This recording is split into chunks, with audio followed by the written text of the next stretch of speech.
Saudações, meus amigos, sejam bem-vindos a mais um vídeo aqui do Blog do Chiquito. Eu sou o Bruno Chiquito, você está no canal do Blog do Chiquito no YouTube.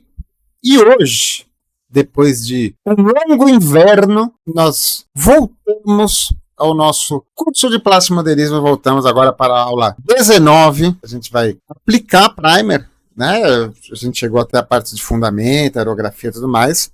Agora eu vou aplicar primer no nosso M113 que está aqui. Bonitão no interior, né? Mais especificamente no interior do M113. Vou começar por todas aquelas aulas em prática. Depois de um longo período de obras no bunker, a gente consegue voltar para fazer mais um vídeo aqui. Mas antes de começar esse vídeo, você já sabe o que você tem que fazer.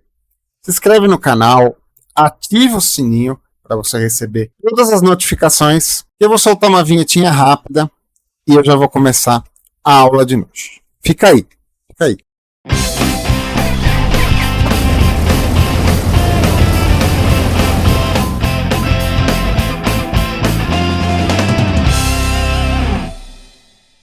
Saudações mais uma vez, meus amigos, sejam bem-vindos à 19ª aula do curso de Plástico Modelismo Militaria, versão 2025 do Blog do Chiquito. E hoje a gente vai aplicar o primer nos nossos interiores. Faz um tempão que eu gravei a 18ª aula, faz tempo que eu não abro isso daqui. Mas o nosso objetivo hoje é vir aqui aplicar o primer na parte de dentro do tanque. Deixa eu pegar as peças dele. As peças dele estão todas aqui numa gavetinha e a gente já havia preparado esse kit.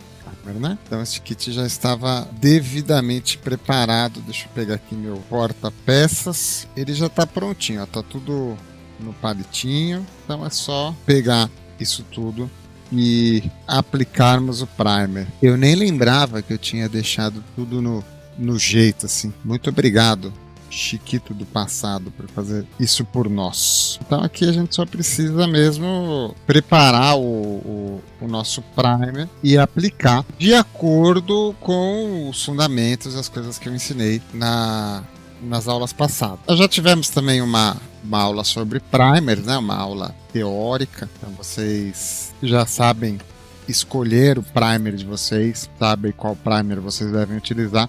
Eu vou utilizar no vídeo de hoje um primer acrílico preto PR Color. Vou explicar por que eu vou usar esse primer por alguns motivos. Você assistiu a aula, você lembra a aula do primer. Primer é cinza, beleza, a cor do primer é cinza. Por que eu não vou usar? Por dois motivos. Primeiro, o nosso plástico aqui, né? Principalmente a parte do interior, a parte do exterior não, mas a parte do interior, que é uma parte mais recente, uma parte mais moderna do kit, ela está num neutral gray, ela está num cinzinha, né?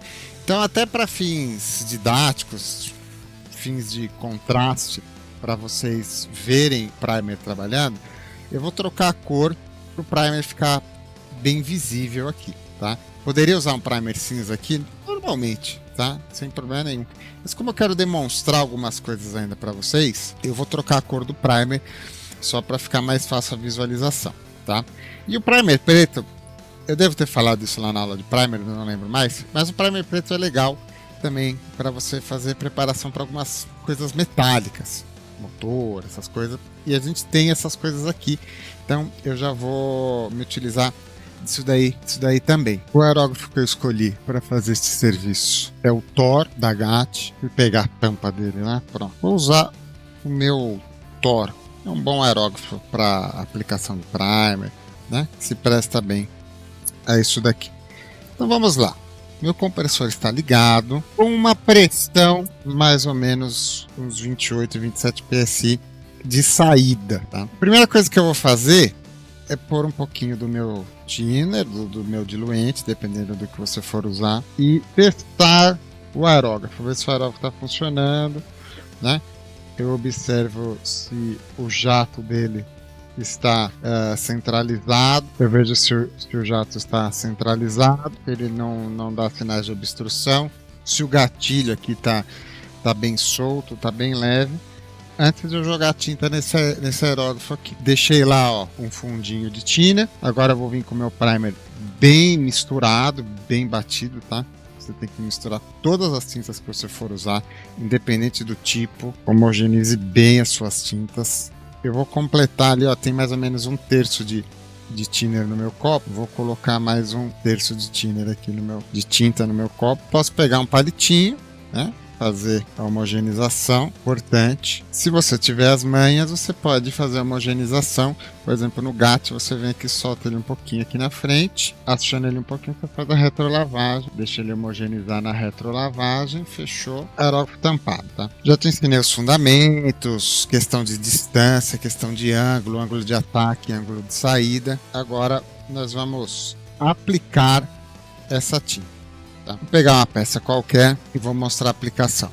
Aerógrafo inclinado, vou abrir pouco a agulha e vou trabalhar sempre com o aerógrafo em movimento. O aerógrafo nunca para e eu vou espalhando esse primer devagarinho. Tá? Lembre-se, o aerógrafo é uma ferramenta econômica e é uma ferramenta lenta. Então, devagarinho, pedacinho por pedacinho, tá? Lembre-se que sua peça ela tem 3 dimensões e você precisa pintar todas elas, tá? Lembre-se disso. Coisas importantes que você precisa se ater agora, porque você está pintando o seu kit, você não está mais fazendo exercícios, tá? Aqui eu troquei o primer, peguei um primer preto, então a gente consegue ver totalmente o contraste da tinta batendo ou não. Mas se eu estivesse usando o primer cinza, eu não conseguiria ver o primer, tá? Ou se eu estivesse aplicando um verniz. O verniz nunca dá contraste, tá? Então você precisa aprender também, sempre que você aerografar, você vai aerografar de um ângulo que você vai ver o reflexo da tinta, tá vendo? Você controla a sua criação de camada e a sua criação de pintura através dessa película, tá? Isso permite que você tenha controle da aerografia, mesmo em pinturas das quais o contraste é baixo, né? Verniz, cores semelhantes, cores que têm uma certa modificação, uma certa derivação, né? Cores que batem de um jeito e quando ela seca elas ficam do outro. Né? Às vezes você precisa deste controle aqui do brilho, né? Então você vai reparar algumas vezes que alguns aerografistas eles dão uma sambada na frente do kit ou na frente do que eles estão pintando, justamente para achar o ponto onde eles enxergam a película. Aí você consegue pintar sem demandar o controle do contraste, tá? O contraste muitas vezes ele não vem. Então você precisa aprender a ser um aerografista para além disso. Todas aquelas questões de distância que eu falei, ângulo, criação de nuvens, você precisa estar prestando atenção desde o início. Agora, questões referentes ao primer. Tá? Eu devo aplicar muito primer? Primer é pouco ou primer é muito? Tá? Tem casos e casos. Tá? Você precisa aprender a pegar o feeling da coisa de quanto você precisa de primer e quanto você não precisa. Tá? Porque o primer, você já aprendeu lá na aula teórica de primer, ele é uma tinta que ele tem muita carga, ele tem muitos sólidos dentro. Tá? Então você carregar demais no primer, carregar em excesso no primer, você já começa a sua pintura errada, porque a sua pintura já começa desde a primeira camada com um elemento muito pesado. Tá? Falando em militaria, isso pode não ser um grande problema, mas se você está assistindo o curso de militaria, mas está pensando em montar carro, por exemplo, isso pode ser um problemão na sua vida. Tá? Geralmente o primer, esses primers automotivos, a gente recomenda só uma nuvenzinha, assim, ó, só uma primeira camada. Você não precisa nem criar o filme, sabe o filme que eu acabei de ensinar? Que é isso aqui, vim aqui ver o filme nascendo, tá vendo? Isso aqui é a criação do filme. Primer não precisa, tá? Primer não precisa. Se você adotar esses regimes muito pesados de primer, você pode começar a ser um aerografista de pinturas muito pesadas e ter muito problema no final, um acerto de acabamento. Primer, como ele tem uma função meramente preparatória para gerar uma superfície para as próprias as próximas tintas, você pode pegar um pouquinho mais leve e fazer o famoso primer nuvenzinha, né? Dá só uma nuvenzinha de primer no teu kit, tá? Quando que a gente carrega um pouco mais de primer? Tá? O primer ele tem algum poder de enfio, né? Preenchimento, mas é muito pouco, é muito baixinho, tá? Mas se você tiver lidando com algum dano, né?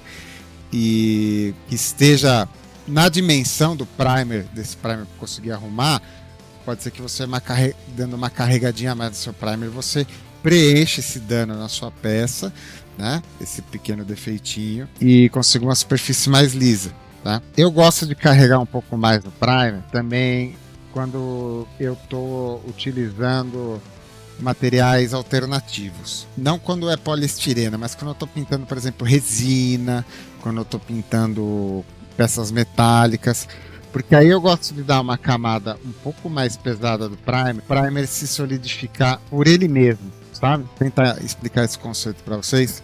De vez você depender da reação do primer com a superfície, que é o que acontece aqui nesse caso, você joga tanto primer que esse primer ele vai reagir com ele mesmo, tá? E ele vai acabar envelopando essa peça. Tá? Eu gosto de fazer isso quando eu não estou confiante, quando eu não tenho a absoluta certeza na relação que está envolvendo ali o meu primer e a superfície que eu estou pintando. Então, por exemplo, vocês podem me ver pintando uma figura e eu dando uma carregada um pouco mais no primer, que é justamente para isolar a resina, tanto a resina epóxi quanto as resinas UV de impressoras, né? São materiais meio esquisitos, que sedimentam, transpiram coisas. Então, nesses casos, eu jogo um pouco mais de primer para dar uma isolada nessa peça e a gente trabalhar só com primer. No poliestireno eu não preciso. No poliestireno você pode pegar leve com o primer, porque inclusive você vai melhorar a aderência das futuras tintas. Você não precisa carregar muito primer, não, tá?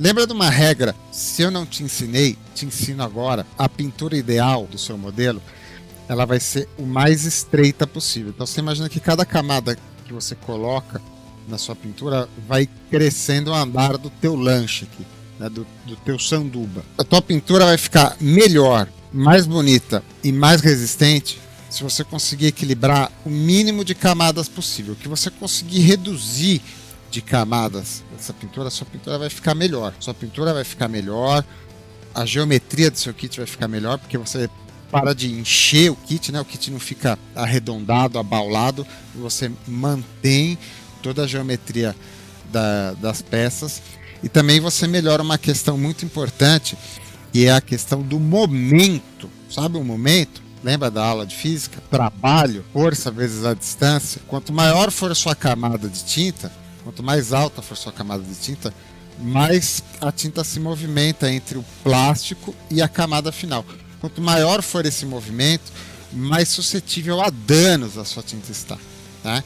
Descascar, sair na fita, fazer casca de laranja, sabe? Esses problemas comuns de aerografia, às vezes você resolve com o quê? Reduzindo a camada de pintura, fazendo uma pintura mais curta. Quanto mais próxima a superfície do material, da base, menos isso aqui vibra. Você aumenta o momento disso daqui, você aumenta a instabilidade da sua tinta, né? É só você lembrar, por exemplo, o que acontece no quartinho do Chiquito aqui, ó, que tá 70 anos recebendo camada de tinta, nunca foi raspado, né?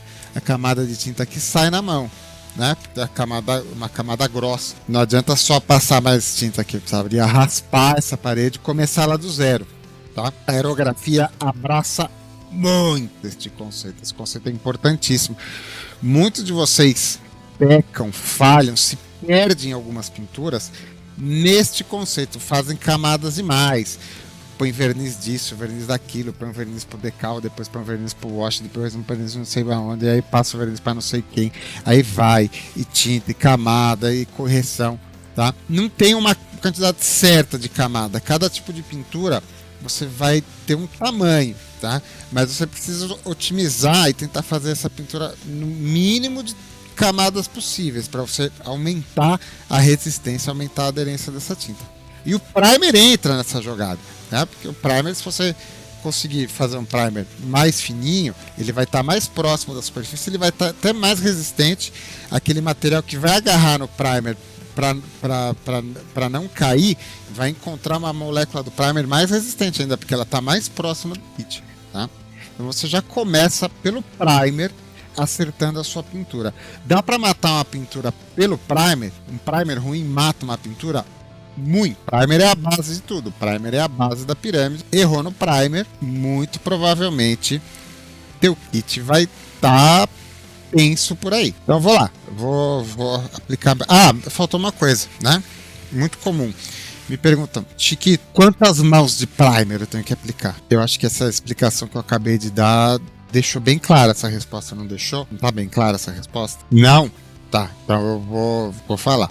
Né? Esquece essa história de mão de primer, tá? Primer você aplica uma nuvenzinha, não tem mãos de nuvenzinhas, tá? Primer você aplica uma vez só, deixa secar, pinta em cima, tá? É um erro conceitual você aplicar mais uma mão de primer, tá? Você está errando no conceito, na física do primer, que você está aumentando demais a camada dele, excesso de primer. Depois não adianta ficar reclamando de fita, que a fita arranca a tua tinta, não sei o que lá. Você está exagerando na camada aí, na altura da tua peça. Agora sim, eu vou pintar todas as minhas pecinhas. Tinha meu palitinho. Eu vou pintar tudo isso daqui. Vou botar aqui no paliteiro. Mas eu vou dar uma acelerada no vídeo, que a gente não precisa ver peça por peça, né? Bora lá.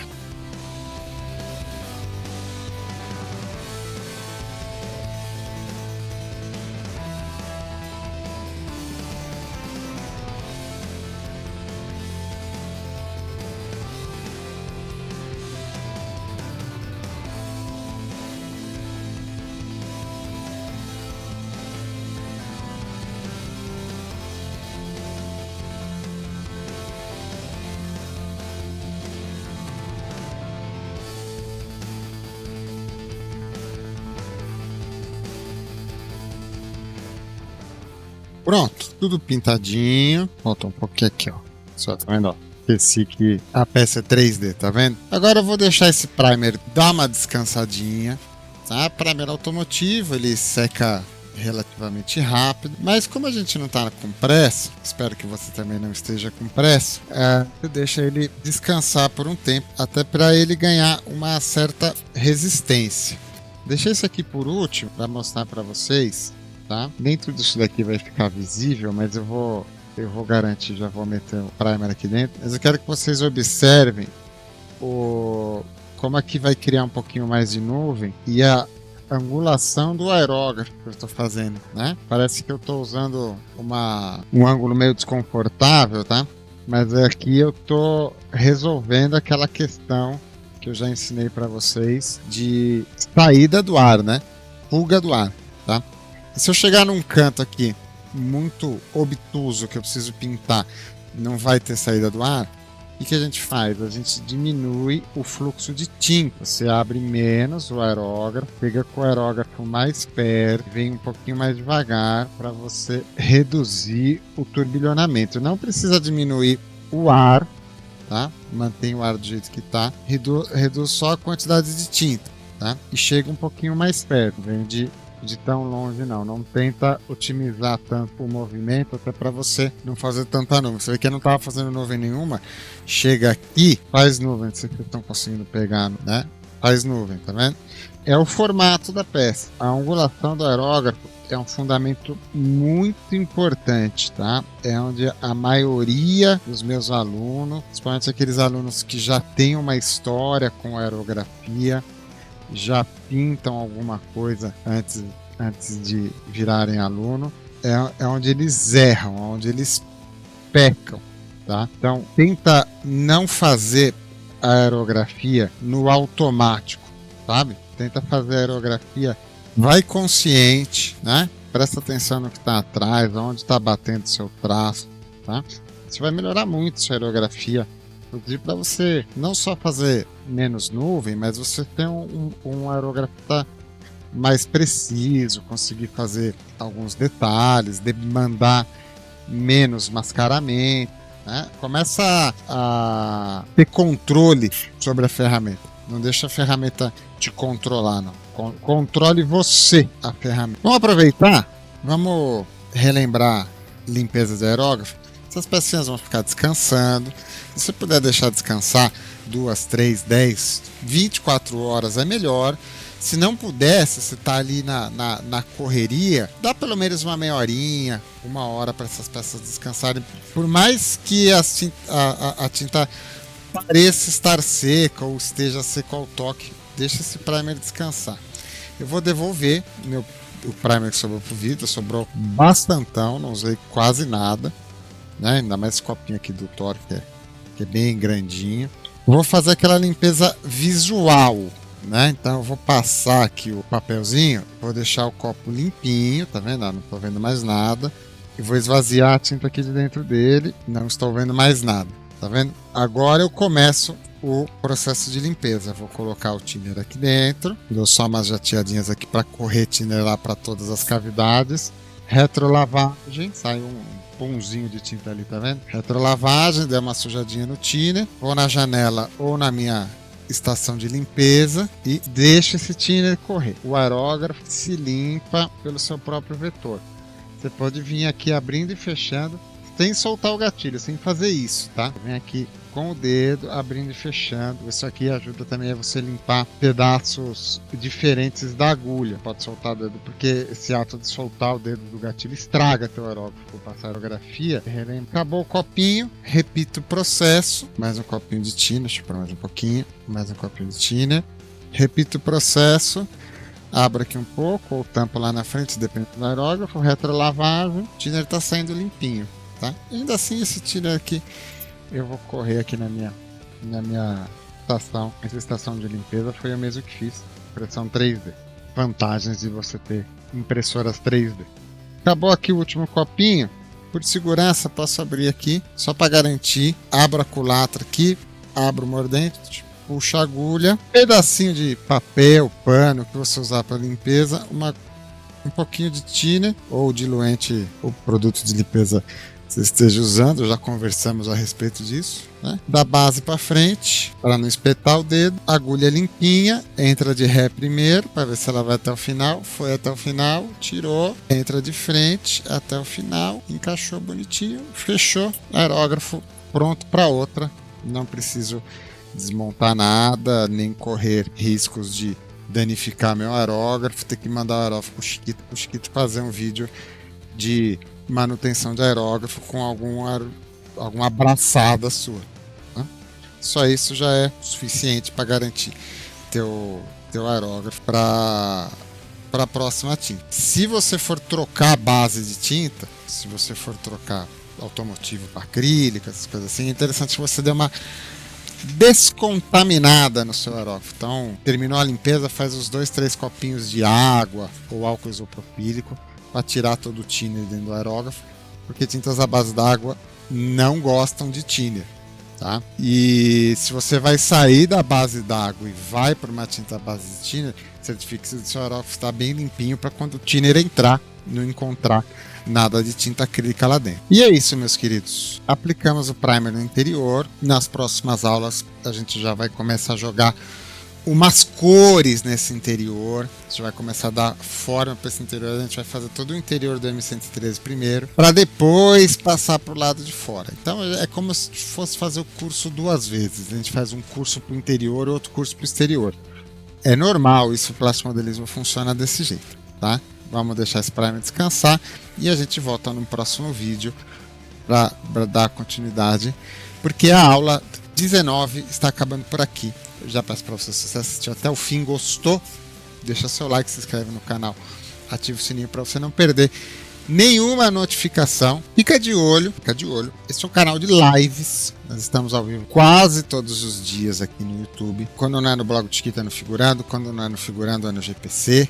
Fique esperto aí, não perde nenhuma live do blog do Chiquito, elas são divertidíssimas, você vai curtir. E antes de ir embora, eu queria agradecer os padrinhos do blog do Chiquito, a galera que coloca esse canal no ar, de verdade, padrinhos e membros do blog do Chiquito. Você pode se tornar um acessa aí o apoia.se/blog do Chiquito ou clica aqui no botãozinho Seja Membro. Uma miséria por mês, uma mixaria por mês, você ajuda o canal do Blog do Chiquito, vai ter um monte de desconto, um monte de vantagem e ainda por cima vai ajudar o canal aqui manter a luz acesa, a câmera ligada e o Chiquito falando.